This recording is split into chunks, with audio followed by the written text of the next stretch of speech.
মোদির হাতে কেউ শান্তিতে থাকতে পারবে না।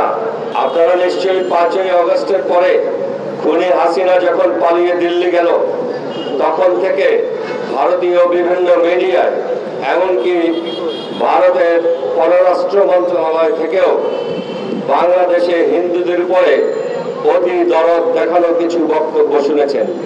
সেখানে তারা বাংলাদেশের বিভিন্ন ঘটনাকে অনেক বাড়িয়ে বা মিথ্যা খবর প্রচার করেও তারা বলতে চেয়েছেন যে বাংলাদেশে খুনি হাসিনা পলায়নের পর থেকে হিন্দুদের উপরে অত্যাচার হচ্ছে, যেটা ছিল সম্পূর্ণ মিথ্যা, বানোয়াট এবং একটা ষড়যন্ত্রের অংশ। আপনারা গত 2 দিন আগে চিটাগাংয়ে যা দেখেছেন, এটা হলো সেই ষড়যন্ত্রেরই আরেকটা রূপ। ভারত চাচ্ছে শেখ হাসিনাকে বাংলাদেশে আবার পুনর্বাসন করতে, এবং সেই জন্য তারা নানা প্রক্রিয়া চালু করেছে।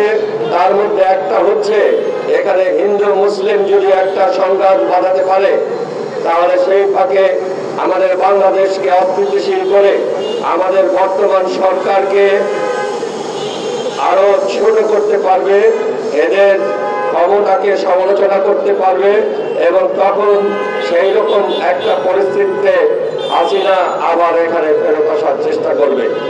ভারত শুধু জানে না যে হাসিনাকে বাংলাদেশে আবার ফেরত পাঠালে তার যে সমস্ত পাহারাদাররা এখানে ছিল, তারা যেহেতু এখন সকলেই পালিয়েছে, কাজে তার প্রাণ রক্ষা করা বাংলাদেশের দিল দ্বারা সম্ভব নাও হতে পারে।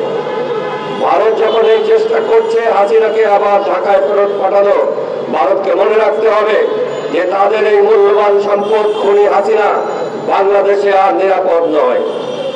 একই সাথে আমি বলতে চাই, বাংলাদেশের সকল ধর্মের লোক, আমাদের দীর্ঘদিনের ইতিহাস আছে, শান্তিতে সমৃদ্ধিতে আমাদের এই বাংলাদেশের আমরা থেকেছি।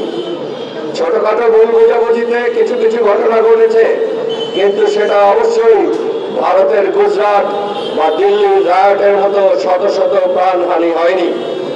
আজকে সেই গুজরাটের হত্যাকারী মোদি ভারতের প্রধানমন্ত্রী হয়েছেন, আর তিনি বলছেন শান্তির কথা। এই খুনি মোদির হাতে কেউ শান্তিতে থাকতে পারবে না।